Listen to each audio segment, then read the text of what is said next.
మరి 20 వచనాన్ని మేము చదువుతుండగా మరి ఈ భాగం ద్వారా కొన్ని ఆత్మీయమైన సందేశాలు మీరు మాకు దయచేయమని ప్రార్థన చేస్తాము. తండ్రి ఉదయకాలం తండ్రి ఆ స్థలం నుంచి మమ్మల్ని తీసుకొచ్చిన మీరు పరిశుద్ధులైన వారందరూ బట్టి మీ దాసులైన వారందరూ బట్టి స్తోత్రాలు. మరి ఈ సమయం వరకు పాఠం ద్వారా మీరు మహిమ పొందారు, దాన్ని బట్టి స్తుతిస్తున్నాం. మీ వాక్యాన్ని ధ్యానం చేసే సమయం మాకు ఎంతో దీవెనకరంగా చేయమని దేవాంశంలో ప్రార్థన చేస్తా ఉన్నాం. ఇక్కడ మిమ్మల్ని సేవిస్తున్న మీ దాసులు జాజన్ గారు బట్టి అక్క గారిని బట్టి కుటుంబ సభ్యులందరినీ మీ సమయం జ్ఞాపకం చేస్తాం. వారి హస్తాలు మీరు బలపరచండి. అలాగే ప్రభువా మరి సమయంలో మీ వాక్యాన్ని ధ్యానం చేస్తుండగా తెరవని ఆకాశం కదలిన ఆత్మ స్వాతంత్ర్యం మాకు అనుగ్రహింపచేసి తండ్రి మీరే మహిమ పొందను కోరుకుంటూ వందనాలు చేస్తూ వినగలిగిన చెవి గ్రహించగల హృదయాన్ని మాకు అనుగ్రహింప చేయమని, అలాగే ఇక్కడ చేరి వచ్చిన వారు శబ్ద తరంగం ద్వారా వింటున్న వారు తండ్రి ఆత్మీయమైన క్షమాభివృద్ధి పొందడానికి కొరకు సహాయపడమని యేసు ప్రభు నామములో స్తుతించి ప్రార్థన చేసి వేడుచున్నాము తండ్రి.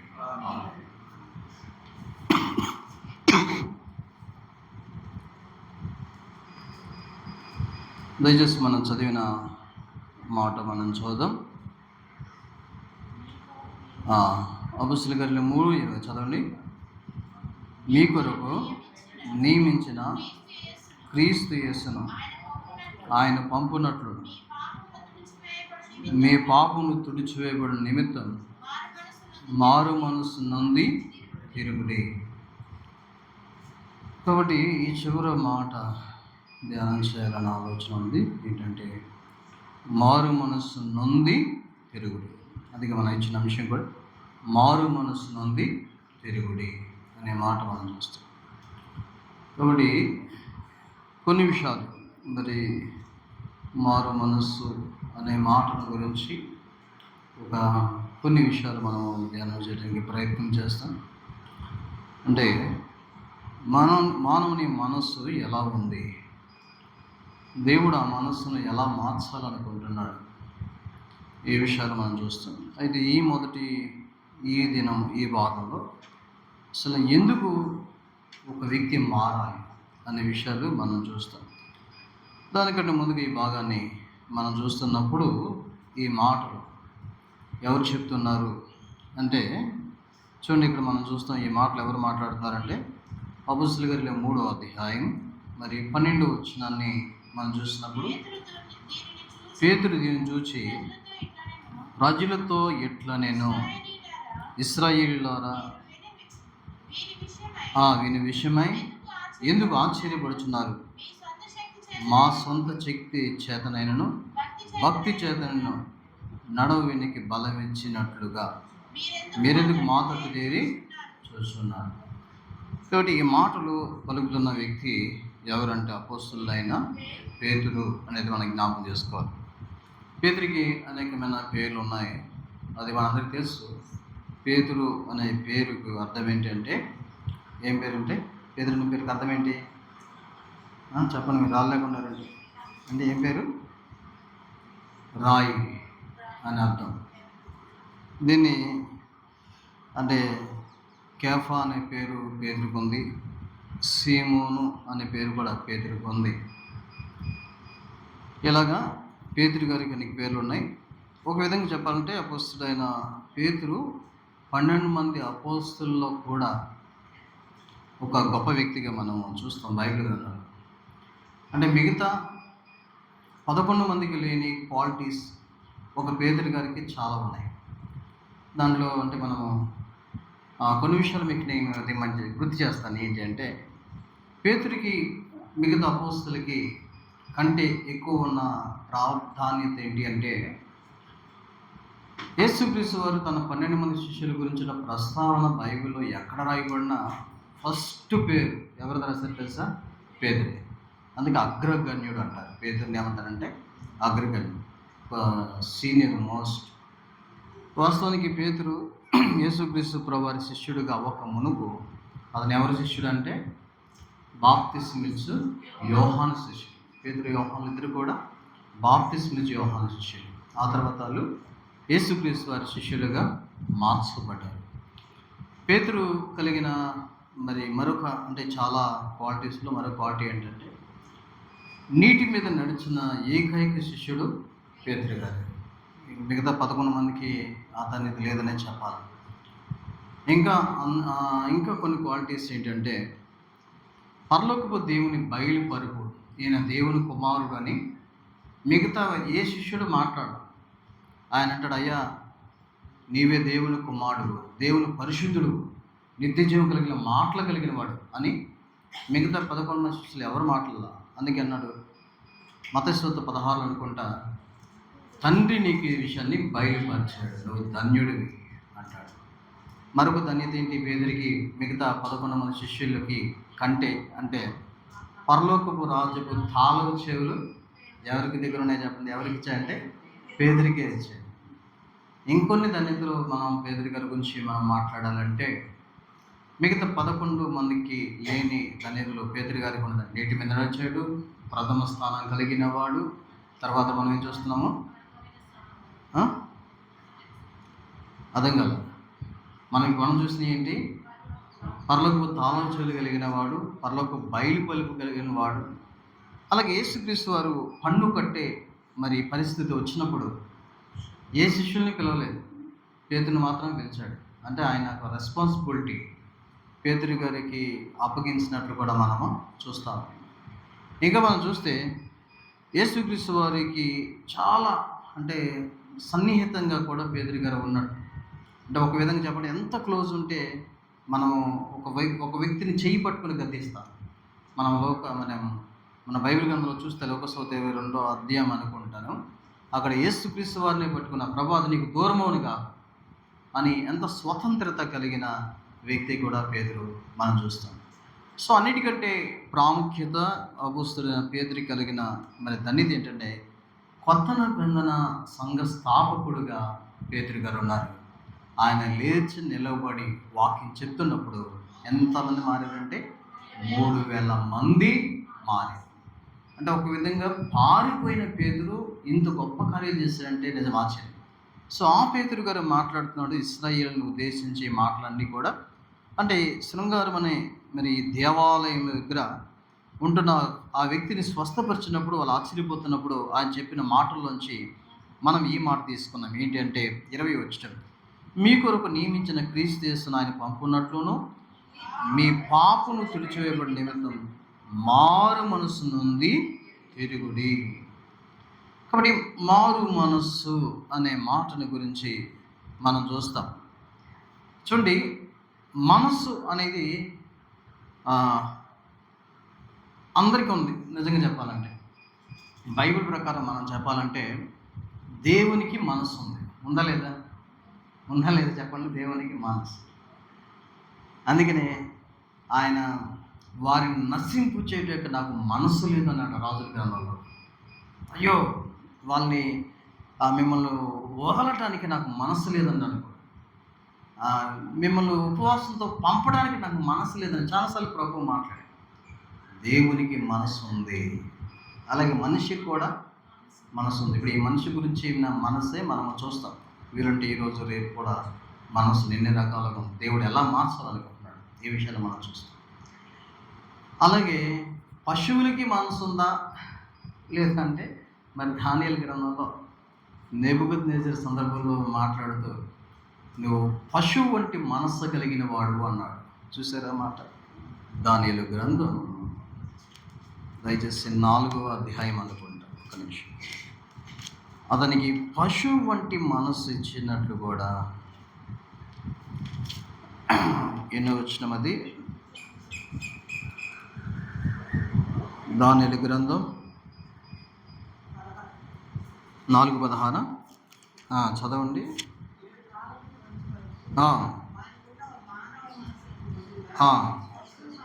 ఏ మనసు చెప్పండి?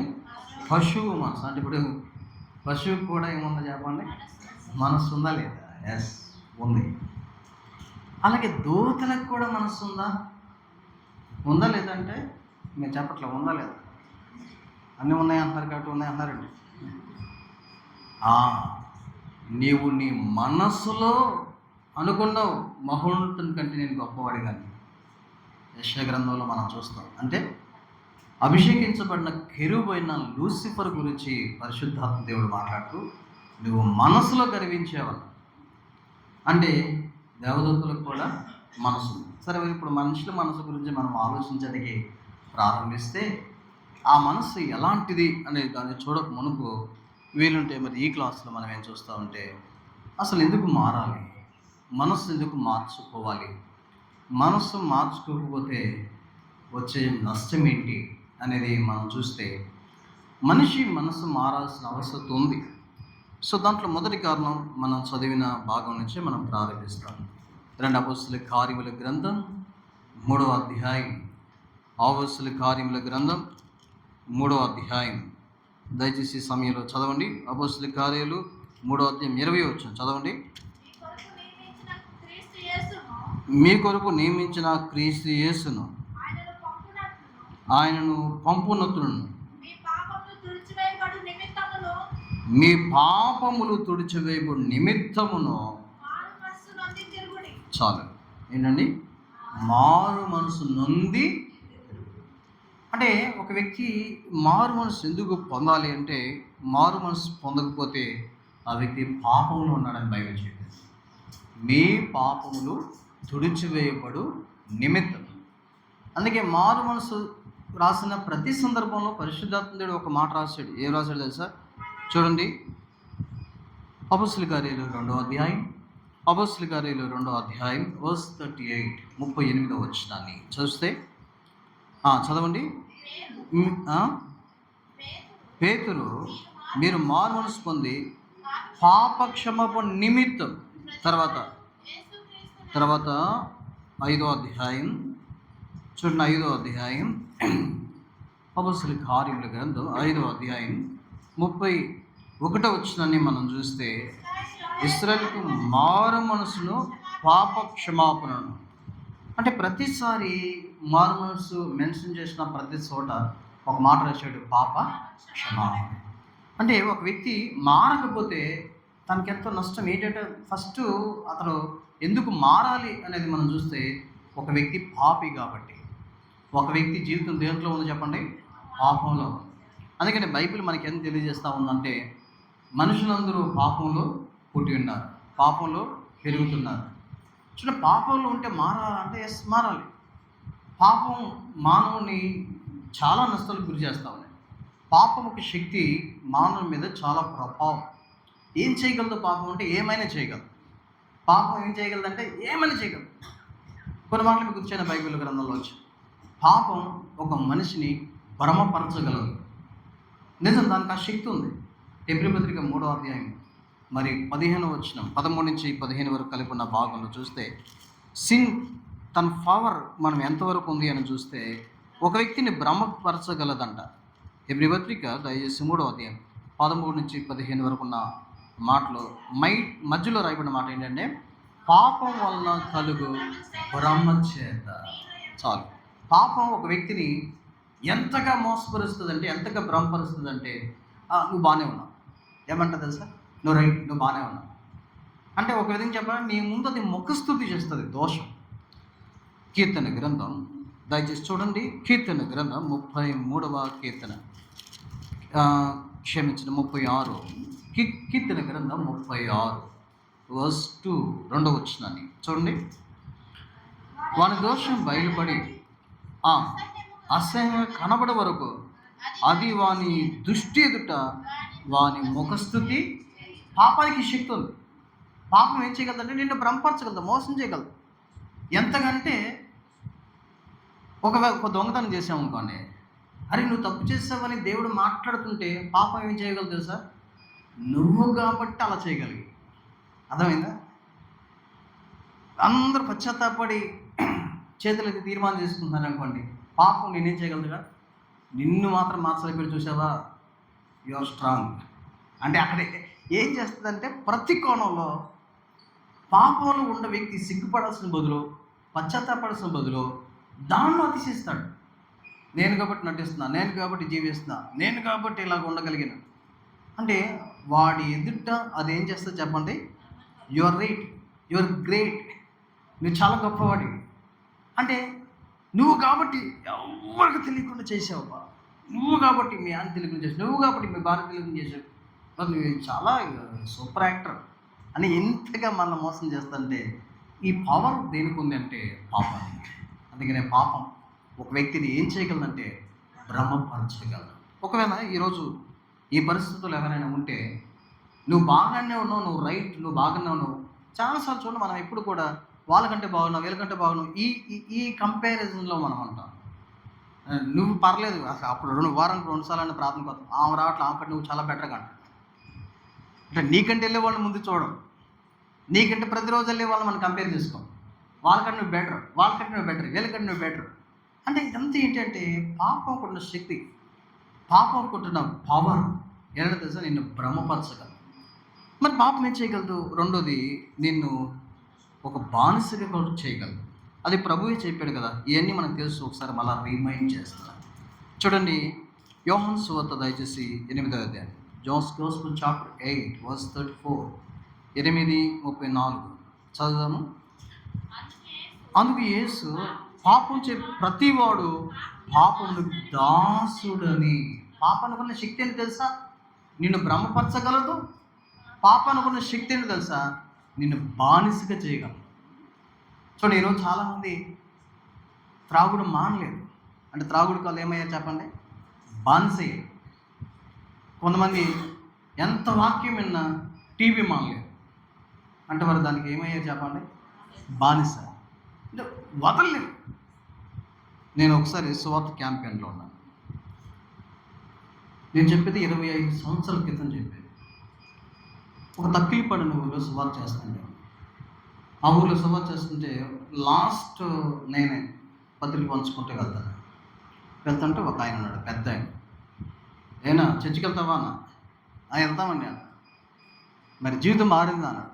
మారిపోయింది అని, పాస్టర్ గారు మారిపోయింది అన్న. మరి అన్నీ వదిలేసావా అన్న? అన్నీ వదిలేసాన్ని. అన్నీ వదిలేను కానీ ఒకటి మాత్రం ఏంటంటే అంటే, వీడి తాగకపోతే సాయంత్రం పళ్ళు లాగేది అంట. పళ్ళు మాత్రం పీకెత్తాయా ఆ ఒక్క చిన్న బీడి. అప్పుడు నాకు అర్థమైంది ఏంటంటే, అతను దానికి ఏమయ్యాడు చెప్పండి? బానిస. ఎందుకు మారాలంటే పాపం ఒక వ్యక్తిని బానిసగా చేయగలదు. ఇంకొక మాట చెప్పడం, దీనికి ఇంకో కొంచెం ఒక స్టెప్ ముందుకేసి ఏం రాశారంటే 119వ కీర్తనలో పాపం ఒక పవర్ ఎంతగా ఉంది అంటే, చూడండి, కీర్తన 119వ కీర్తన పాపం ఇంకేం చేయగలదు అనేది మనం చూడగలిగితే 133వ వచనాన్ని మనం చూస్తాం. చదవండి. 119వ కీర్తన, నీ వాక్యమును బట్టి నా అడుగులు స్థిరపరచము, ఏ పాపం నన్ను ఏం చేస్తా తర్వాత రూలింగ్. ఇది ఇంకా గొప్ప మాట. రోమపత్రిక బుక్ ఆఫ్ రోమన్స్ చాప్టర్ 6, రోమిలికి రాసిన పత్రిక 6వ అధ్యాయం, రోమపత్రిక 6వ అధ్యాయం, దయచేసి ఈ మాట మనం చూస్తాం. 12 వచ్చు. రోమపత్రిక 6:12 చదవండి అమ్మా. 6:12 కాబట్టి శరీర దురాశలకు లోనగునట్లుగా చావునకు లోనైన మీ శరీరమందు ఏం చేస్తుంది పాపం తెలుసా? రూలింగ్, ప్రభుత్వం. అందుకనే పాప ప్రభుత్వం ఇక ఉండదు అంటాడు కదా 14 వచనంలో. 14 వచనం చివరి మాట చూస్తే, గనుక పాపం మీ మీద ప్రభుత్వము. అంటే పాపానికి ఎంత శక్తి ఉందంటే నిన్ను భ్రమపరచగలదు. పాపానికి ఎంత శక్తి ఉందంటే నిన్ను ఒక బానిసగా చేయగలదు. పాపానికి ఎంత శక్తి ఉందంటే నీ మీద ప్రభుత్వము. ఇప్పుడు ప్రభుత్వం అంటే మీకు ఒక మాట చెప్పాలంటే, ఇప్పుడు మన ప్రభుత్వం ఎవరు చెప్పండి? ఏ ప్రభుత్వంలోనూ? ఇప్పుడు టీడీపీ ప్రభుత్వంలో దానికి ఒక అధికారం ఉంటుంది.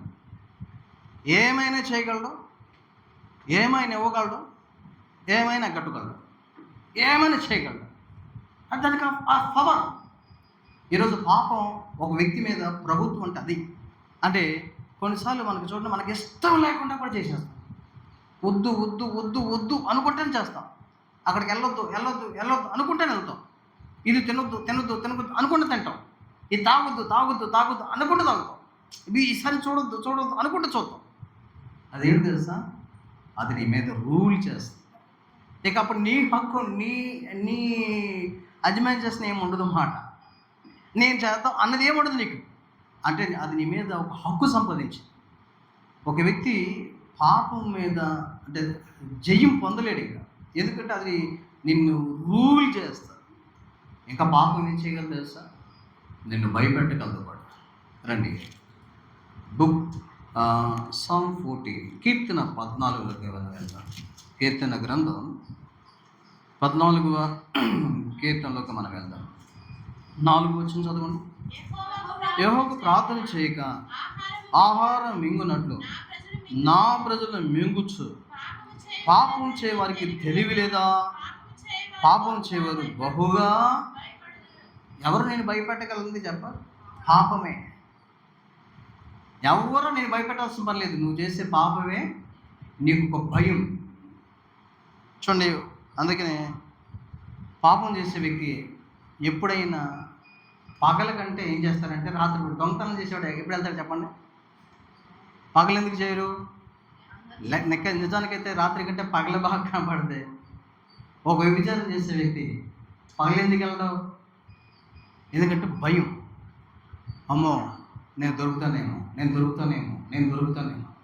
చాలామందిలో భయం ఉంటుంది. చూడండి, మన రహస్య జీవితాన్ని బయట పెడితే అమ్మో. ఈరోజు చాలామంది చనిపోతున్నారు. ఎందుకు తెలుసా? పాపం వానికి అవమానం కూడా తేగలదు. కీర్తన సామెతల గ్రంథంలోకి 14, సామెతల గ్రంథం 14. ఇన్ని పాపానికి ఉన్న శక్తికి సూచనలు ఇవన్నీ. కీర్తన 14:34 వచ్చినాన్ని మనం చూస్తాం. చదవండి. నీతి జనములు ఘనతకెక్కుట కారణం, పాపం ప్రజలకు ఏం తేగలదు చెప్పండి? అంటే పాపం ఏం చేయగలదు అంటే ఇదంతా మనం చూస్తున్నాం. పాపం ఒక వ్యక్తిని భ్రమపరచగలదు, పాపం ఒక వ్యక్తిని బానిసగా చేయగలదు, పాపం ఒక వ్యక్తిని ఏలగలదు, పాపం ఒక వ్యక్తిని భయపెట్టగలదు, పాపం ఒక వ్యక్తిని ఇంకేం చేయగలదు? అవమానపరచగలదు. ఇప్పుడు ఎందుకంటే ఆత్మహత్య చేసుకుని చాలామంది? ఉద్యోగం లేదన్నా, డబ్బు లేదన్నా, కుటుంబం లేదన్నా, ఆస్తి లేదన్నా, పేరు లేదన్నా, అన్నీ ఉన్నాయి. మరి కొంతమంది చచ్చిపోతారు. ఎందుకు చచ్చిపోతారంటే వాడు బయటి పడినప్పుడు వాడు తట్టుకోలేడు అవమానం. రీసెంట్గా నేను ఒక ఊర్లో ఒక వ్యక్తి చనిపోతే నేను సమాజ్ చేశాను. ఎందుకు చనిపోయాడు అనేది పెద్ద క్వశ్చన్ మార్క్ అయిపోయింది. నేను సమాజ్ చేశాను కానీ నాకు తెలియదు. యవనస్తుడు, చాలా యాక్టివ్గా ఉంటాడు, మందిరాన్ని కూడా బాగా వచ్చే వ్యక్తి.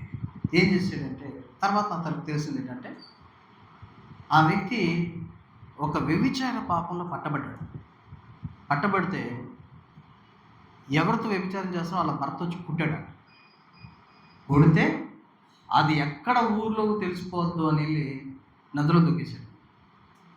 నదిలో దూకి చచ్చిపోయాడు.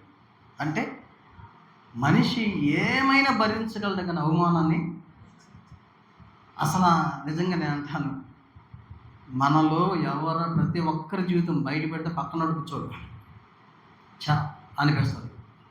అంటే పాటలు పాడతాడండి, ఏంది ఇంది పని చేశాడు కదా, ఎంత అవమానం. అందుకే పాపం ఒక వ్యక్తిని నవ్వుల పాలు చేయగలదు, అవమానపరచగలదు. ఇంకా చెప్పాలంటే పాపం ఒక వ్యక్తిని పట్టుకోగలదు కూడా. రండి, సంఖ్యాకాండం. ఈ పాపానికి ఈ శక్తి కూడా ఉంది. 23 పాపం ఏం చేయగలదు? 33 ఒక్క నిమిషం. సంఖ్యాకాండం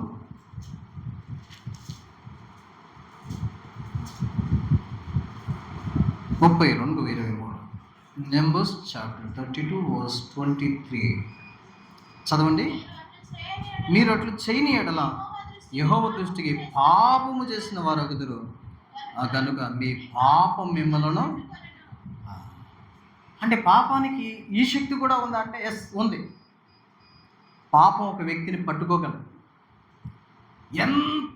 ఎన్ని రకాలుగా తప్పించుకున్న పాపం పట్టించేస్తుంది. పాపం దొరకదు.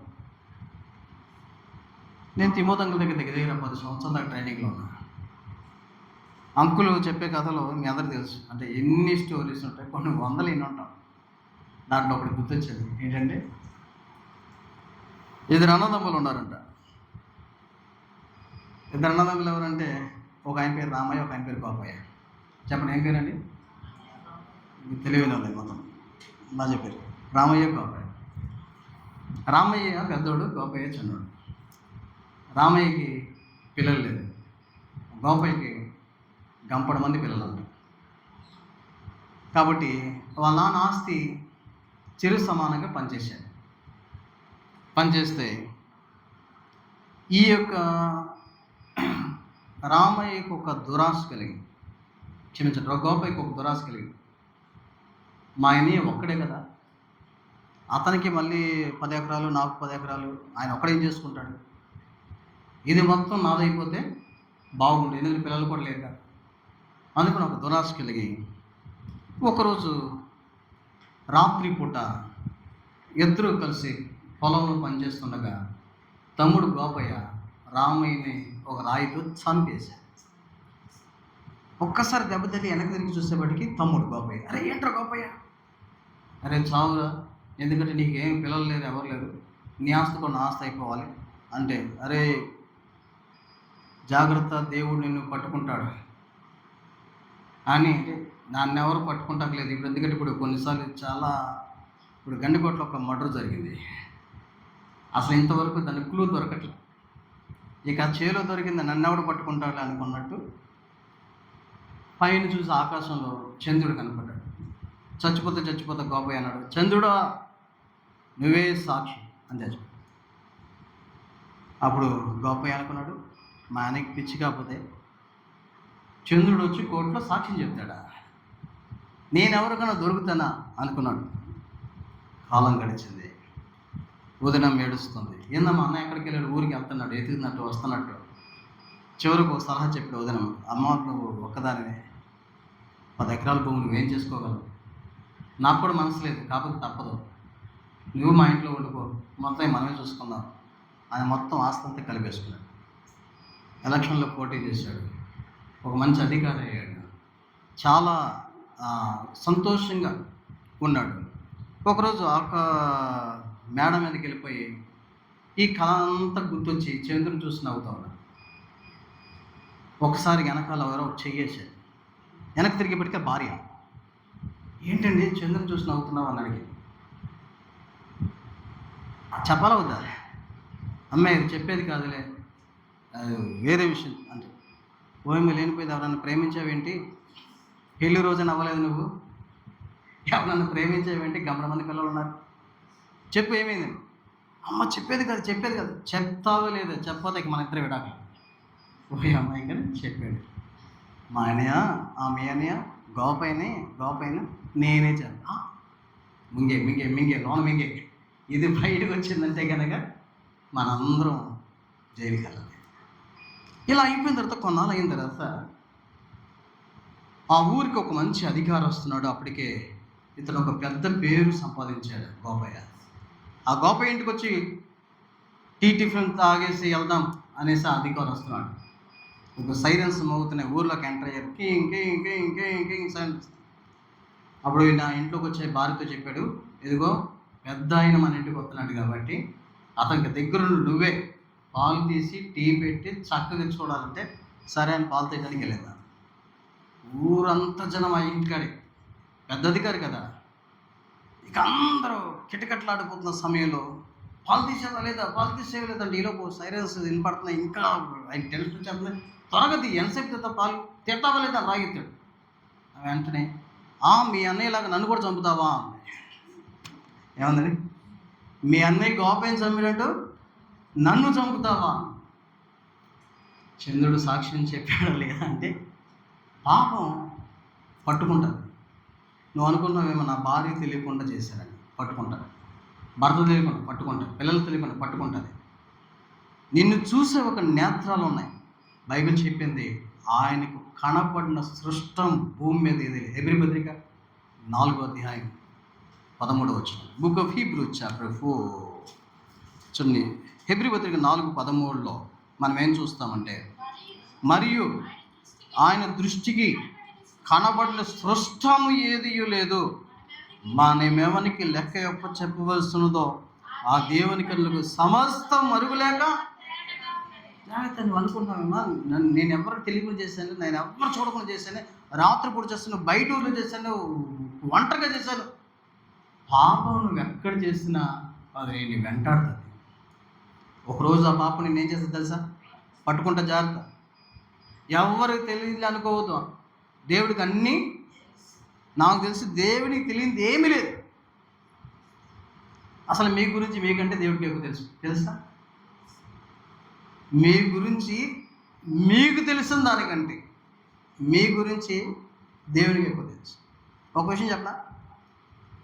ఒక 12 ఏళ్ళలో ఒక మాట రాయబడి, మీ తల వెంట్రుకలన్నీ, మనల్ని ఎవరికైనా తల వెంట్రుకలు తెలుసా? ఉంటే బాధపడుతూ ఒకవేళ బట్టతల ఉన్నా సరే, ఎన్ని తల వెంట్రుకలు ఉన్నాయి ఎవరికైనా తెలుసా? కౌంటబుల్. దేవునికి అన్ని లెక్క. ఏంటి ఆశ్చర్యం అంటే, నీ గురించి నీకు తెలిసిన దానికంటే కొన్నిసార్లు మనం దేవుని ప్రభా నీకు తెలియదు నాయన ప్రార్థన కూడా అంటాం. ప్రభా నీకు తెలియదు కదా నాయన అని ప్రార్థన చేస్తారు కొంతమంది. ప్రభా ఎలాంటి వాడు నీకు తెలియదు నాయన, ఆయనకు తెలియదు ఏం లేదు. నీ గురించి నీకు తెలిసిన దానికంటే నీ గురించి నిన్ను సృష్టించే దేవుడికి ఎవ్రీథింగ్. మీ పేరు నాకు తెలియకపోవచ్చు, మిమ్మల్ని పిలవాలంటే మీ షర్ట్ పేరు చెప్పవచ్చు, కానీ బైబిల్లో రాయబడింది ఆయనకి మన పేరు తెలుసు. సమూయేలు మోషే అని మొదటిసారి పిలుస్తున్నాడు.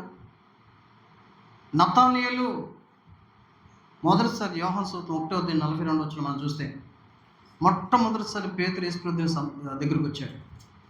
వస్తంగానే మాట్లాడుతున్నాడు, యోహాను కుమారుడైన సీమోను.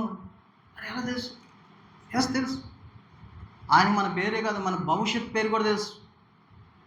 నువ్వేమనబడవుతావు తెలుసా? కేఫా. భవిష్యత్తులో ఏమవుతాడో కూడా చెప్పేస్తాడు. అంటే ప్రభుకి భూత వర్తమాన భవిష్యత్ కాలంలో, నాకు ఒకప్పుడు నా పేరు ఏంటంటే సుధాకర్. నా కాలేజీ చదివే టైంలో నా పేరు సుధాకర్. తర్వాత నా పేరు ఎలా మార్చాలంటే బాప్తిసం తీసుకున్న తర్వాత సొలొమోన్ అని మార్చాను. అంటే నా పాత పేరు తెలుసు, నా కొత్త పేరు తెలుసు.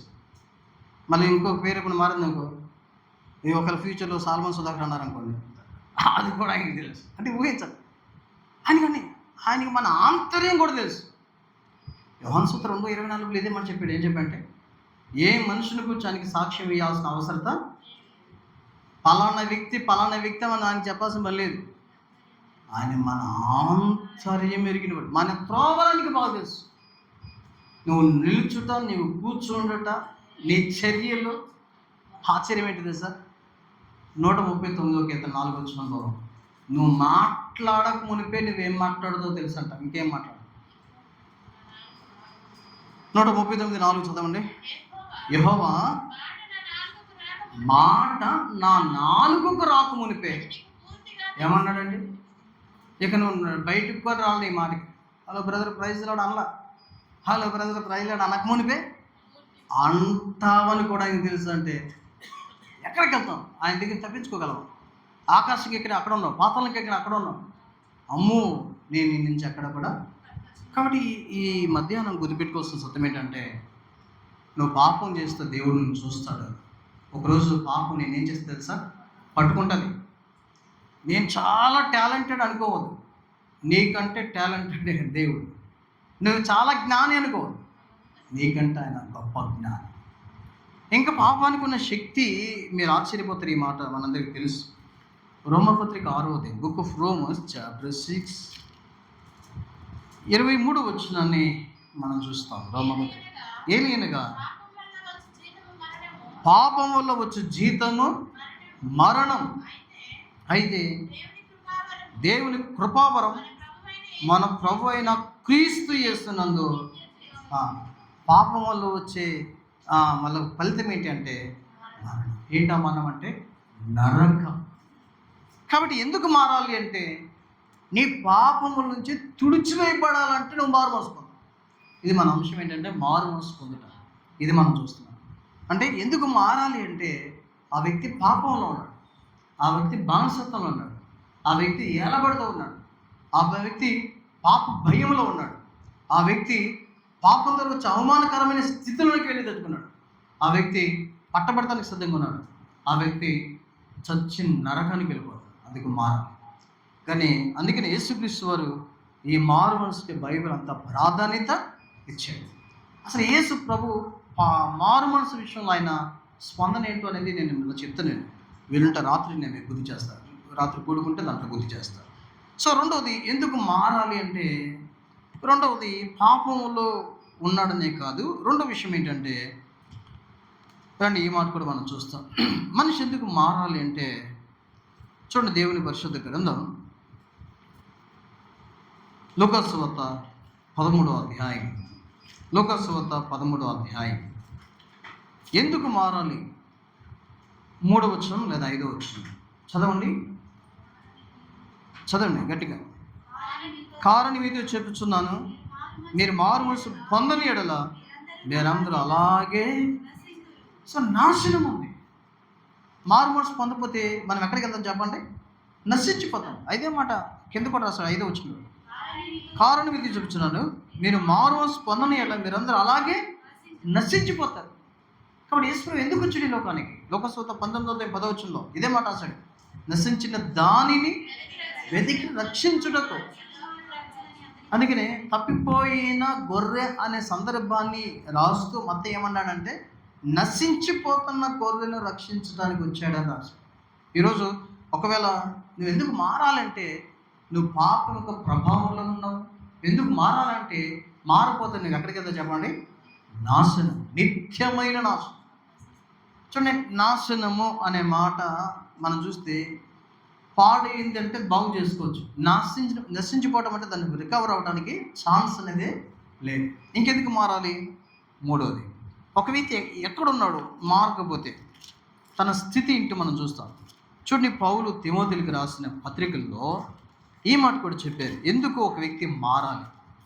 చూడండి, దేవుని పరిశుద్ధ గ్రంథం తిమోతికి రాసిన 2వ పత్రిక 2వ అధ్యాయం, 2 తిమోతి చాప్టర్ 2 24-26 కలిగి ఉంది. చదవండి. సత్య విషయమే అనుభవ జ్ఞానం వారికి కలుగుటికై దేవుడు ఒకవేళ ఎదురాడు వారికి మానమనసు దయచేయును. అందువలన సాతాను తన ఇష్టము చొప్పున చెరపట్టబడిన వీరు వాని ఊరిలో నుండి తప్పించుకొనదరేమో అని. చాలు. అది ఎందుకు మారాలి అంటే, ఒక మనిషి దేవునికి వ్యతిరేకంగా జీవిస్తున్నాడు. ఎందుకు అంటే అక్కడ ఒక మాట రాశాడు పరిశుద్ధాత్మని. ఎందుకంటే సాతాను తన ఇష్టం చెప్పిన చెరపట్టబడిన వీరు. చూడండి, ఈరోజు చాలామంది ఎందుకు దేవునికి వ్యతిరేకంగా జీవిస్తున్నారు? ఎందుకు దేవుని భయం లేకుండా జీవిస్తున్నారు? ఎందుకు దేవుడంటే నచ్చదు? చూడండి, ఊరికి ఈ మాట మీరు బాగా గమనిస్తే, దేవుడు ఒకవేళ ఎదురాడు వారికి మారు మనసు. ఎందుకు అంటే వాళ్ళు ఎదురాడుతున్నారు. సాతాను చేతిలో ఉన్న ప్రతి ఒక్కడు ఏం చేస్తారు చెప్పండి? నేను అంటాను, ప్రపంచంలో నువ్వు ఏ న్యూస్ పేపర్ ఇచ్చినా తీసుకుంటావు, ఏ కరపత్రిక ఇచ్చినా తీసుకుంటావు. కానీ బైబిల్ సంబంధించిన కరపత్రిక ఇస్తే ఎవరైనా తీసుకుంటారా? మీరు చూడ, ఏదైనా ఆహారికి ఫైల్స్ పోవాలంటే ఏంటంటే చిన్న పేపర్లు ఇస్తారు, ఎల్లో కలర్, పింక్ కలర్, అవి కూడా తీసుకుంటున్నారు. కరపత్రిక ఇస్తే ఎందుకు? వాడు తీసుకున్నాడు, వాడికి ఎదురాడే మనసు, మాన హృదయం. అంటే సాతాను తన ఇష్టం చొప్పున చెరపట్టబడ్డాడు. అంటే వాడి కబంధ హస్తాల్లో వాడు బంధించాడు ఈరోజు మానవ జాతిని. ఈరోజు నేను అందుకే చెప్తాను, ఎందుకు ఒక వ్యక్తి మారాలంటే, మారకపోతే ఆ వ్యక్తి ఎక్కడున్నాడంటే పాపంలో ఉన్నాడు. మారకపోతే ఆ వ్యక్తి ఎక్కడున్నాడంటే నాశనంలో ఉన్నాడు. మారకపోతే ఆ వ్యక్తి ఎక్కడున్నాడంటే, మూడోది మనం చూస్తున్నాం, సాతాను చెర. ఈరోజు చాలామందికి పెద్ద వల వేసాడు లేదా? వలని ఇంగ్లీష్లో ఏమంటారు? నెట్. ఇప్పుడు నెట్ వాడిన ఎవరు ఉన్నారా? ఇది ఒక వల, పెద్ద వల. అంటే అన్ని రకాల వల్లే నేను అనుకుంటాను. ఈరోజు సాతాను ఒక విసురు వల వేసాడు. ఈరోజు అందరూ అందుకని బోయేవాళ్ళు అనమాట. అందుకే వేటగాడు గురించి కూడా 113 కీర్తన అనుకుంటా. పక్షి తప్పించుకున్నట్టు ఇప్పుడు వేటగాడి విషయంలో కూడా సాతానుతో పోల్చాడు. వేటగాడి ఉరి. ఈరోజు ఏంటన్నా ప్రతి ఒక్కరూ సాతాను చెరలో ఉన్నారు. అందుకే ఊరికూరికి కోపం వస్తుంది, ఊరికూరికి వ్యతిరేకిస్తాడు. ఊరికూరికి అసలు నువ్వేం చెప్పపోయినా సరే, అయ్యా ఇది మేము పాడుకుంటూ వెళ్ళిపోతాం అంటే, నిన్న మొన్న ఈ వారంలో ఇల్లందులో సువార్త చేస్తున్నారు. ఇల్లందులో సువార్త చేస్తుంది ఏం చేశారు తెలుసా? ఏం చేశారు చూసారా? ఈ వారంలో జరిగింది. ఇల్లందులో సువార్త జరుగుతుంటే పట్టుకొని ఆపి ఉన్న బైబిళ్ళన్నిటిని పెట్టి కుప్పపోసి కాల్చేసేది. అంటే ప్రపంచంలో బైబిల్ వ్యతిరేకించినట్లుగా మరి ఏ పుస్తకాన్ని వ్యతిరేకించలేదు. ఇంకో మాట చెప్పనా, బైబిల్ని కాల్చినట్లుగా మరి ఏ మత గ్రంథాన్ని కాల్చలేదు. ఎక్కువ వ్యతిరేకించబడుతున్న గ్రంథం ప్రపంచం లేదంటే బైబిల్. ఎక్కువసార్లు కాల్చబడిన గ్రంథం ఏదంటే అది బైబిలే. ఎక్కువసార్లు కుమార్ చెప్పిన ప్రపంచంలో ఎక్కువగా ప్రింట్ అయిన బుక్ ఏది తెలుసా? That is Bible. బైబిల్ అంటే ఇప్పుడు చాలా సంవత్సరాలు కదా, ఒక్క నిమిషానికి 50 బైబిల్ కంటే ఎక్కువ ప్రింట్ అవుతాయి. నేను ఇది ఇప్పుడు ఒక 15 సంవత్సరాల క్రితం విన్నామా మాట. ప్రపంచంలో ఎక్కువగా సేల్ అవుతున్న పుస్తకం కూడా బైబిల్. ఈరోజు మనం గుర్తుంచుకోవాలి. ఎందుకు వ్యతిరేకిస్తారంటే ఇదే కారణం. ఎందుకంటే వారు ఎక్కడున్నాడంటే సాతాను చెర. అందుకే వాడికి ఒక పేరు ఉంది సాతానికి, ఏంటంటే ప్రేరేపించు శక్తి. సాతాను ఎవరు ఉన్నారు? ఎఫెసీ పత్రిక. సాతానుకున్న మరొక పేరేంటి? ఎఫెసీ పత్రిక దయచేసి 2వ అధ్యాయం దగ్గరికి మనం వెళ్దాం. సాతానుకు ఉండే మరొక పేరు ఏంటి అంటే 2:2 చదవండి.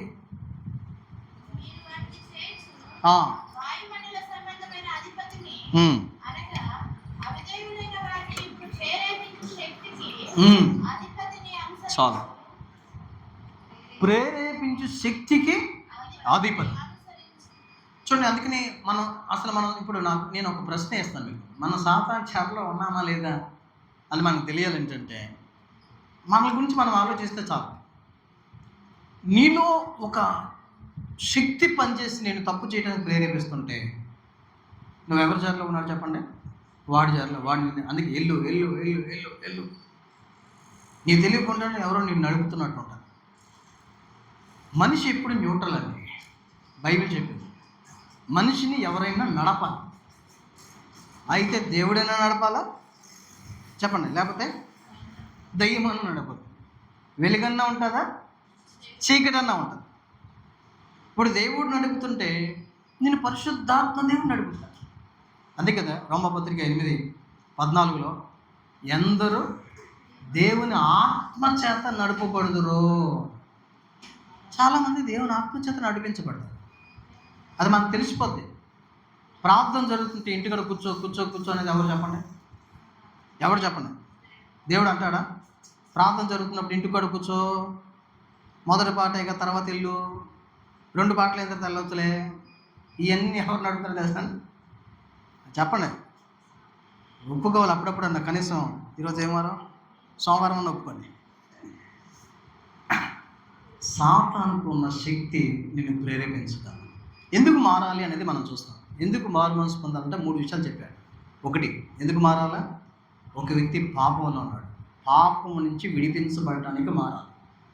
2, ఎందుకు మారాలా? ఒక వ్యక్తి నాశనంలో ఉన్నాడు, నాశనం నుంచి తప్పించబడటానికి మారాలి. 3, ఎందుకు మారాలి? ఒక వ్యక్తి సాతాను చెరలో ఉన్నాడు, అందుకే వాడు వ్యతిరేకిస్తాడు. సాతాను చెర నుంచి బయటికి రావాలంటే మారాలి. ఎందుకు మారాలి? 4, ఒక వ్యక్తి నడత కూడా బాగుండాలి. ఈరోజు రండి, నెహెమ్యా గ్రంథం 9వ అధ్యాయం, బుక్ ఆఫ్ నెహెమ్యా.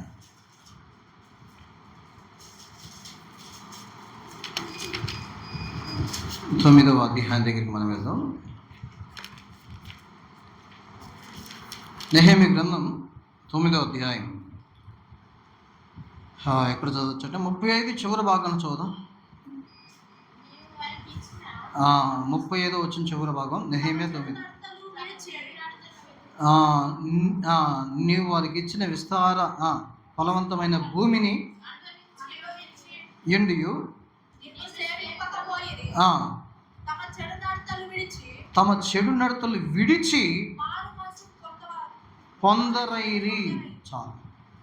మనిషి చెడు నడతలో ఉన్నాడు, అందుకు మారాలి. ఈరోజు మనిషి నడక ఎక్కడ చెప్పండి? చెడిపోయింది నడక.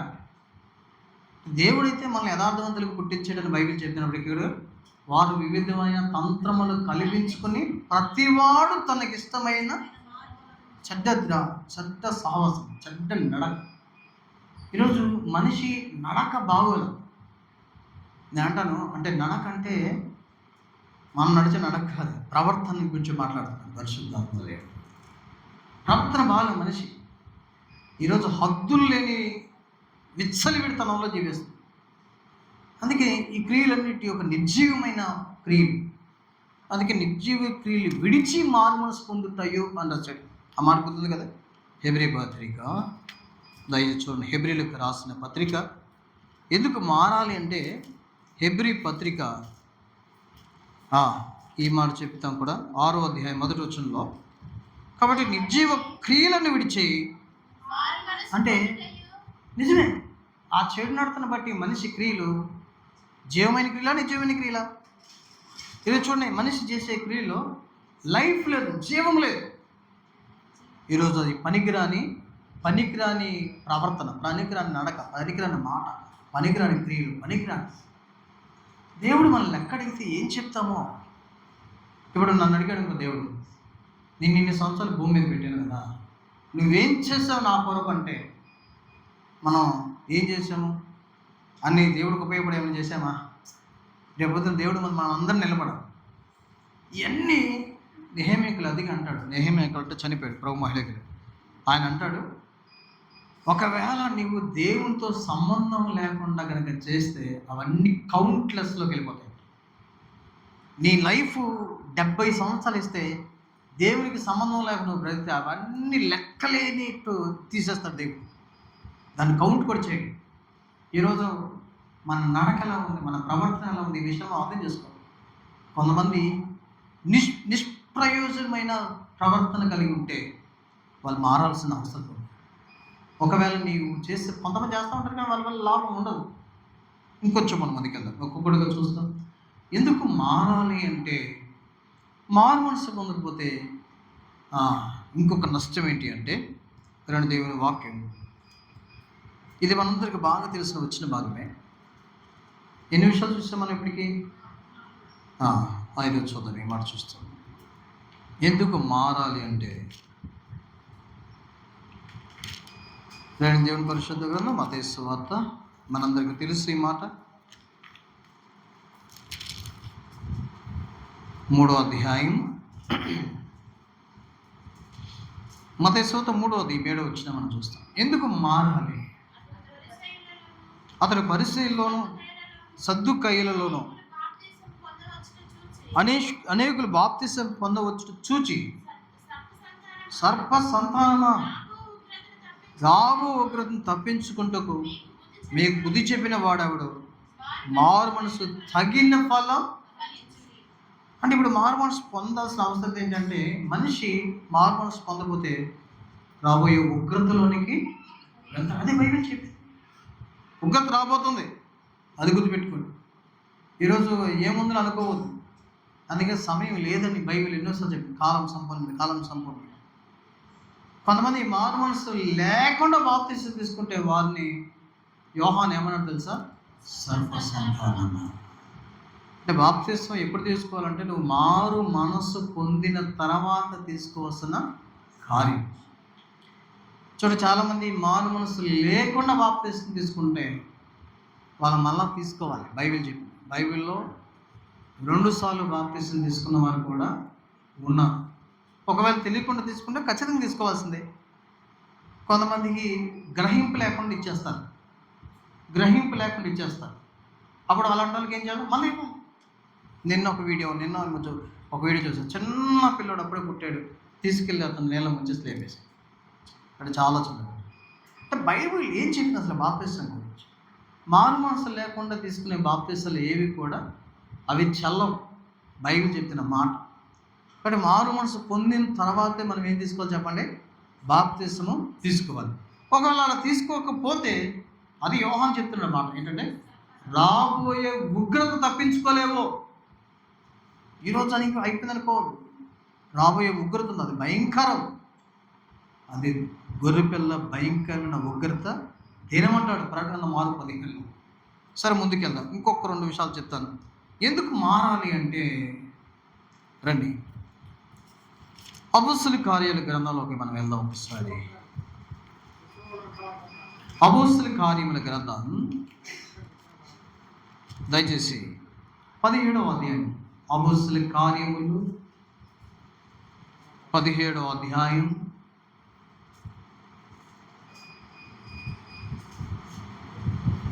30వ వచనం. Acts chapter 17 verse 30. ఆ అజ్ఞాన కాలమున దేవుడు చూడనట్టుగా ఉండేను. ఇప్పుడైతే చూడండి, అంతటా అందరూ మారు మనసు పొందవలనని మనుషులకు ఆజ్ఞాపిస్తున్నాడు. ఎందుకు? ఇప్పుడు కింద చెప్పా చూడండి, చదవండి. ఎందుకనగా తాను నియమించిన మనుషుని చేత నీతిని అనుసరించి భూలోకమునకు తీర్పు తీర్చిన ఒక దినమును. ఎందుకనగా, ఎందుకు మారు మనసు పొందాలనగా అంటే ఒకే మాట ఇక్కడ చెప్పాడు. ఈ అపోస్తలుల కార్యాలు రాసిన వ్యక్తి ఎవరంటే వైద్యుడైన లోకానాసి. ఆయన ఏం చెప్తున్నాడంటే, ఎందుకనగా అని చెప్తూ ఒకరోజు ఈ భూలోకమంతటికి కూడా తీర్పు తీర్చే దినాన్ని ఆయన అంటే, ఒకవేళ మారు మనసు పొందకపోతే ఎక్కడికి వెళ్తా చెప్పండి? తీర్పులో నిలబడాలి. అర్థమైందా? ఒకవేళ నువ్వు మారు మనసు పొందితే ఆ తీర్పును తప్పించుకునే అవకాశం ఉంది. మనలో ప్రతి ఒక్కరూ దేవుడు ముందు నిలబడాలి. నేను ఇంతకుముందు ఇక్కడికి వచ్చినప్పుడు చెప్పాను, నేను తీర్పుల గురించి చెప్పానా? బైబిల్ 7 తీర్పుల గురించి మాట్లాడుతున్న గ్రంథం. 7 తీర్పులు ఉన్నాయి బైబిల్లో. నేను ఒకసారి ఆ రెఫరెన్స్ చెప్తాను, నోట్ చేసుకున్న అవసరమైంది. మొదటి తీర్పు యెషయా గ్రంథం 53వ అధ్యాయం 8వ వచనంలో రాయబడింది. ఈ తీర్పు పేరేంటంటే అన్యాయపు తీర్పు అన్నారు. ఇది మొదటి తీర్పు. రెండవ తీర్పు కొరింథీయులకు రాసిన మొదటి పత్రిక 11వ అధ్యాయం 23 నుంచి 33 వరకు ఉన్న భాగం. ఇది రెండవ తీర్పు.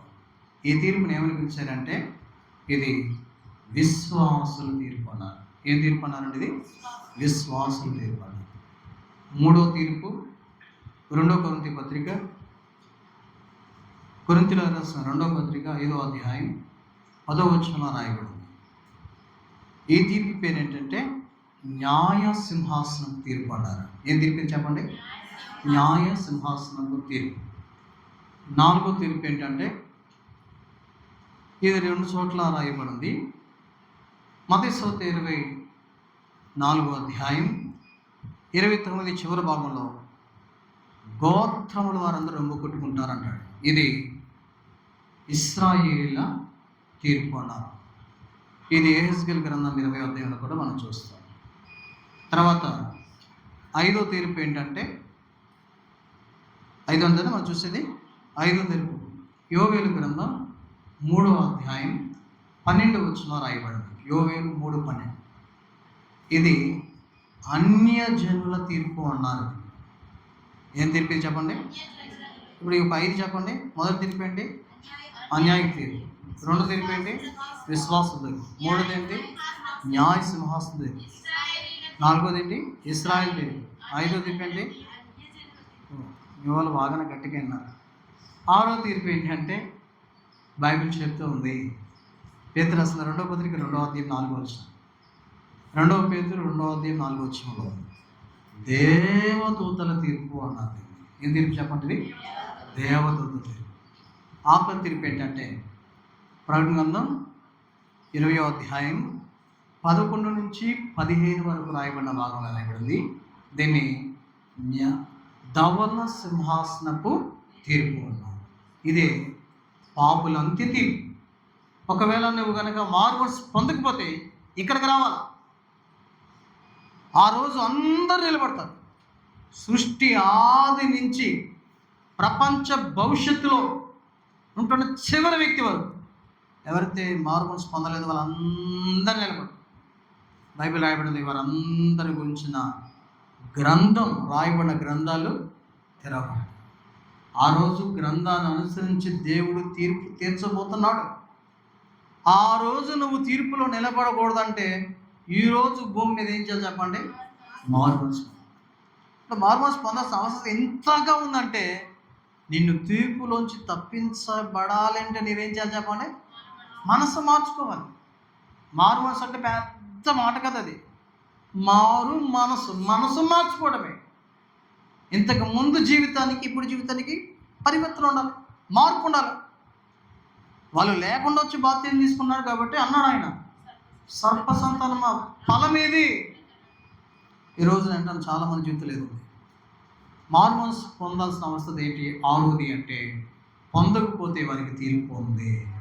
మొదటి ఎందుకు పొందాలి? వారి పాపంలో ఉన్నారు. రెండవది ఎందుకు పొందాలి? వారి నాశనంలో ఉన్నారు. మూడవది ఎందుకు పొందాలి? వారి చెరలో ఉన్నారు.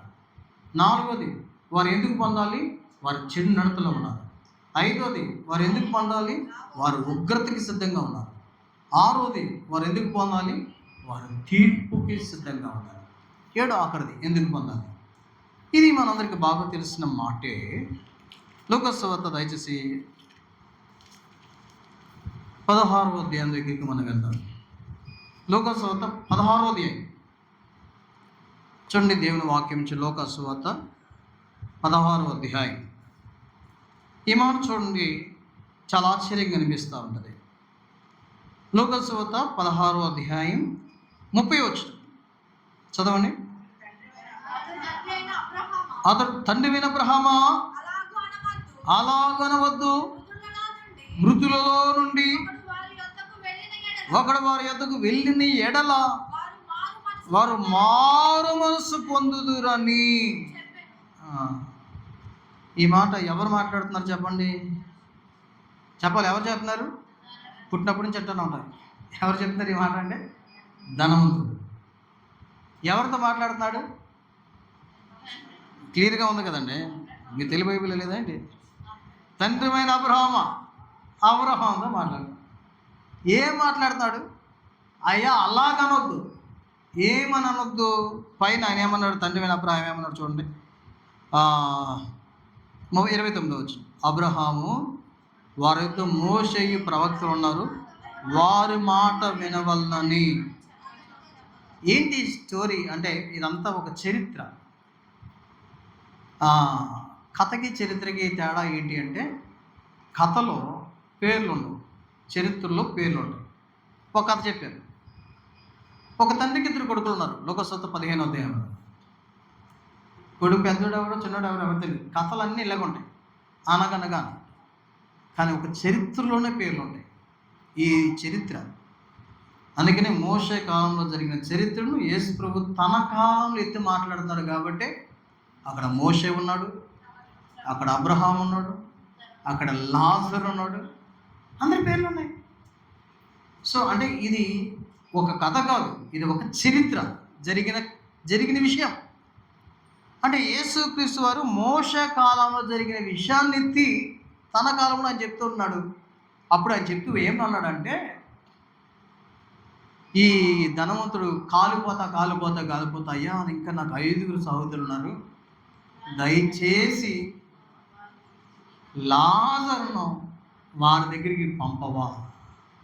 లాజరు వెళ్ళి ఒకవేళ వాళ్ళకి అయ్యా నరకం భయంకరం అని చెప్తే వాళ్ళు మారుతారు అంటే లాజరు పంపాల్సిన పని లేదు. అక్కడ మోషే ఉన్నాడు.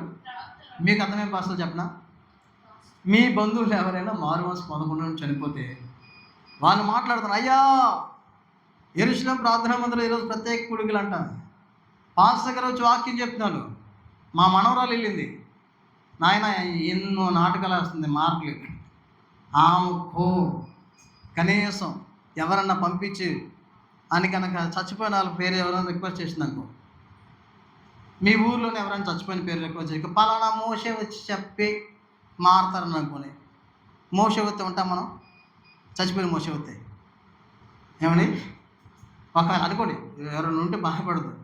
ఎవరైనా చచ్చిపోయిన వాళ్ళు ఇప్పుడు వచ్చారు అనుకోండి, వెనకాల కూర్చున్నారు అనుకోండి, ఏం చేస్తాం మనం? వాక్యం వింటావా? చచ్చిపోయిన వచ్చి వెనకాల కూర్చున్నాం వాక్యం వింటామా? గుండె ఆగిపోతాం మనకి. ఒకవేళ లాజరే వాళ్ళ 5గురు అనాథకుల దగ్గరికి వస్తే వాళ్ళు ఉంటారా? ఆయన చూసి వీళ్ళు చచ్చిపోతాం. అప్పుడు ఏమన్నా అంటే లాజరు వెళ్ళాల్సిన పని లేదు. పెడబరిలో జార్జి గారు ఉన్నారు, పాస్టర్లు చాలామంది ఉన్నారు, అక్కడ దేవుని సేవకులు ఉన్నారు. వాళ్ళు చెప్పే మాట అయ్యా, అప్పుడు చెప్పే మాట ఇది ఏంటంటే, అయ్యా అలా అనవద్దు, అలా అనవద్దు అని మాట్లాడుతూ, మృతుల్లోండి వారి యుద్ధకు ఒకడు వెళితే వారు మారు మనసు అంటే, ఇప్పుడు ధనవంతుడు ఏం చెప్తున్నాడు అంటే, వాళ్ళు మారు మనసు పొందితే వారు పాతాళానికి రారు అని చెప్తున్నాడు. అర్థమైంది? ఏం చెప్తుందో చెప్పండి సార్. అయ్యా వాళ్ళు మారు మనసు పొందితే ఎక్కడికి రారు? నాలుగు కాలిపోరు. పాతాళం భయంకరం అని మీరు అనుకున్నంత ఈజీగా ఉండదు. ఈ భాగంలోంచి మీకు కొన్ని విషయాలు చూపిస్తా. ఏముంది పాతాళములో అనేది మీరు చూస్తే చూడండి, 23వ వచనం ప్రకారం పాతాళంలో బాధ ఉంది. ఏముంది చెప్పండి? అందుకే అంటున్నాడు, పాతాళంలో బాధపడుతున్నాను. ఇంకేముంది పాతాళంలో? 24వ వచనం ప్రకారం జ్వాల ఉంది, అగ్ని జ్వాల. అదే 24వ వచనం ప్రకారం యాతన ఉంది. అదే 24వ వచనం ప్రకారం కేకలు వేసే స్థలం. అదే 28వ వచనం ప్రకారం వేదనకరమైన స్థలం. ఒక్కసారి భూమి మీద మారు మనసు లేకుండా కనుమూస్తే పాతాళం ఎదుర్కోవాలి. పిల్లలు ఆలోచించండి. కాలిపోయే స్థలం, కేకలు వేసే స్థలం, జ్వాల ఉండే స్థలం, వేదన పడే స్థలం, బాధపడే స్థలం, భయంకరమైన స్థలం పాతాళం. మళ్ళీ ఇంకొన్ని విషయాలు చెప్పాలనిపిస్తుంది. పాతాళం గురించి 2 రోజులు చెప్పాలంటే అంత భయంకరమైన స్థలం. చాలు ఆనందంట పాతాళం. తెలుసా? సామెతల గ్రంథం పాతాళానికి మళ్ళీ 7 లక్షణాలు ఉన్నాయి, మనం చెప్పలేములే. 30వ అధ్యాయం ఒక మాట చూపిస్తుంది మీకు. సామెతల గ్రంథం 30వ అధ్యాయం 15వ వచనాన్ని నేను చూస్తాను. జలగకు ఇమ్ము కుమారులు 2 కలరు, తృప్తిపన్నం 3 కలవు, చాలు అని పలకనవి 4 ఉన్నాయంట. దాంట్లో ఒకటి తెలుసా? అవేవనగా పాతాళం. ఎంతమందినా ఇంకా పోటీ ఉంటుంది బయట. ఏం పోటీ ఉంటుంది తెలుసా? ఇంకా ఖాళీ ఉంది. దాని నోరు, మీరు పాతాళం నోరు ఎప్పుడైనా చూసారా? యెషయా గ్రంథం 5వ అధ్యాయం, యెషయా గ్రంథం 5వ అధ్యాయం దయచేసి చూడండి, 14వ వచనం. అందుచేతనే పాతాళం గొప్ప ఆశ పెట్టుకుని అపరిమితంగా తన నోరు తెరుచుచుంది. వారిలో గనులు ఉన్నారు, సామాన్యులు ఉన్నారు, ఘోష చేయవారు ఉన్నారు, అందరూ వెళ్ళిపోయారు. చూడు, అయినా ఇంకా ఇంకా ఇంకా ఇంకా నోరు తెరిచింది. మరి ఎందుకు ఈ కొడుకులు ఆ పాతాళానికి చాలామంది వెళ్ళిపోతారు. మూసిన మరుక్షణం ఎక్కడికి వెళ్ళిపోతారంటే పాతాళంలో పడతారు. ఈరోజు చాలామంది ఉన్నారు. మీరు వెళ్తే మీ బంధువులు బోల్డ్ మంది ఉండొచ్చు. ప్రభు అందుకే మారు మనసు పొందాలి. ఎందుకు మారు మనసు పొందాలి తెలుసా? నువ్వు మారు మనసు పొందకపోతే ఆఖరి నష్టం ఏంటంటే, నీ కొరకు అపరిమితముగా నోరు తెరిచి ఎదురు చూసే పాతాళం ఎంత భయంకరమైనది. ఒక నిమిషం అందరూ కళ్ళు మూసుకొని చిన్న ప్రార్థన చేస్తాం. దయచేసి కళ్ళు మూసుకొని ఒక క్షణం అందరూ కళ్ళు మూసుకొని ఒక చిన్న ప్రార్థన చేస్తాం.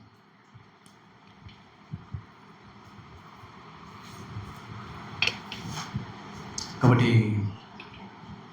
ఈ సమయంలో ఈ స్థలానికి వచ్చి నీవు ఎవరిపోయినా, నీ పేరేదైనా, నీ ఊరేదైనా, నీ వయసు ఏదైనా, నువ్వు ఎక్కడ కూర్చున్నా, నువ్వు ఎటువంటి స్థితిగతుల్లో ఉన్నా, నువ్వు స్టూడెంట్ అయినా, నువ్వు యవనస్తుడమైనా, నువ్వు చిన్న బిడ్డవైనా, నువ్వు వృద్ధాప్యంలో ఉన్నా, నువ్వెక్కడున్నా, ఈ క్షణంలో యథార్థంగా దేవుని ముందు నీ మనస్సును అడుగు. మనసా నువ్వు మారేవా? ఓ నా మనసా నువ్వు మారేవా? నిన్ను మోసం చేస్తుందా నీ మనసు? మారేవు అంటుందా? కానీ నీ చూపులు మారలా, కానీ నీ ఆశ మారలా, నీ కోరిక మారలా, నీ నడక మారలా, నీ భాష మారలా, నీ ప్రవర్తన మారలా, నీ బిహేవియర్ ప్రవర్తించి తీరే మారలా. బైబిల్ చెప్పింది, ఒకరిని చెడినాడతా వాడు మారలేదు అని చెప్పేస్తాడు. అమ్మా, ఈ స్థలానికి వచ్చిన గౌరవైనా ఇంకా మారకపోతే ఒక పెద్ద నష్టం ఉంది. పాపం నిన్ను పట్టుకుంటుంది, పాపం నిన్ను ఎత్తి నరకంలో వేస్తుంది, భయంకరమైన ఉగ్రత నీ కొరకు కాల్చుకుంది. ఒక దినం దేవుడి ముందు తీర్పుకు నిలబడే పరిస్థితుల్లో ఉన్నాం. అపరిమితమైన నోరు తెచ్చుకున్న పాతాలను కాల్చుకుంది. ఈరోజు వస్తావేమో అని. ఎందుకు నువ్వు ఇంకా ఆలస్యం చేస్తున్నావు? యేసయ్యకి నీ హృదయం ఇవ్వకుండా, నీ జీవితం మారకుండా, పాపాలు ఒప్పుకోకుండా, బాప్తిసం తీసుకోకుండా. చాలాసార్లు మన వాక్యం వింటున్నాం, కానీ ఈరోజు ప్రభునితో మాట్లాడాడు. ఏమో చెప్పలేను. రేపు ఉంటానని గ్యారంటీ నాకు లేదు, రేపు ఉంటామని గ్యారంటీ నీకు లేదు. ఒకవేళ అవ్వాలని కాదు, this is lost day.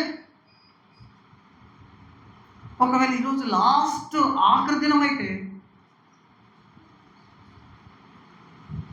What is your decision? ఏంటి నీ తీర్మానం? ఈరోజు నువ్వు ఏ తీర్మానంతో ఇక్కడ నుంచి వెళ్తావు?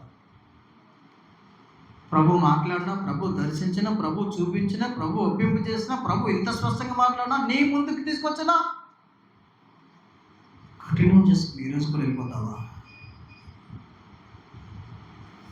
ప్రభు యేసు లేక ఈ చోట నుండి పోకుము సోదరా. ప్రభు యేసు లేక ఈ చోట నుండి పోకుము సోదరి. నీ జీవితములో గమ్యం ఏదో ఒక్కసారి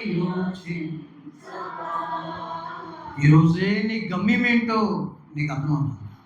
ఒకవేళ ఈ దినం నీ జీవితాన్ని గురించిన పట్టింపు, గ్రహింపు, తీర్మానం లేకుండా వెళ్తే,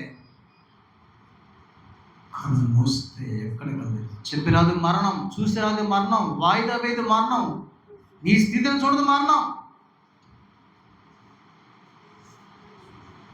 ఈరోజు ఎంతమంది ఉండాలని ఆశించకపోయారు. ప్రభు నీకు ఎందుకు ఇచ్చాడు ఈ ఆరోగ్యం? ఎందుకు ఇచ్చాడు ఈ తరుణం? ఎందుకు పెట్టాడు ఈ కుడిక? డబ్బులెక్కేవి కాదు. ప్రభు నీకోసమే, నీకోసమే, నీకోసమే, నీకోసమే, నీకోసమే. ఇంత వర్షంలో కూడా నీ విషయానికి ఎంత పట్టింపు, ఎంత భారం, నువ్వంటే ఎంత ప్రేమ, నిన్ను వదులుకోలేని ఆయన జాలి నీ విషయంలో ఎంతగా ఉంది. అయితే ఒక్క మాట చెప్పు, చేయొద్దు చూపించమని నేను అన్ను. ప్రభుతో చెప్పు, ప్రభు నా హృదయం నీకు ఇస్తాను, ఇది నా తీర్మానం. ప్రభు నన్ను నీ బిడ్డగా అంగీకరించు. ఈరోజు నువ్వు ఎంతో స్పష్టంగా మాట్లాడు, నా జీవితం నీకు సమర్పిస్తాను. ఈ తీర్మానం కలిగి ఇక్కడ నుంచి ఎలిషా.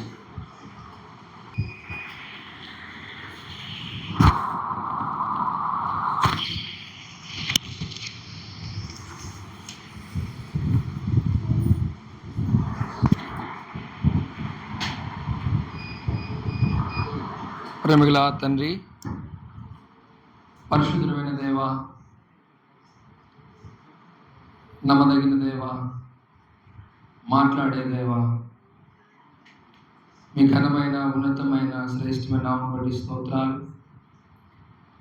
ఈ విధంగా రజిస్టర్ ప్రార్థన మందిరంలో మన మీ దాసుడు జార్జీని బట్టి, కుటుంబాన్ని బట్టి, సంఘాన్ని బట్టి స్తుతిస్తున్నాం.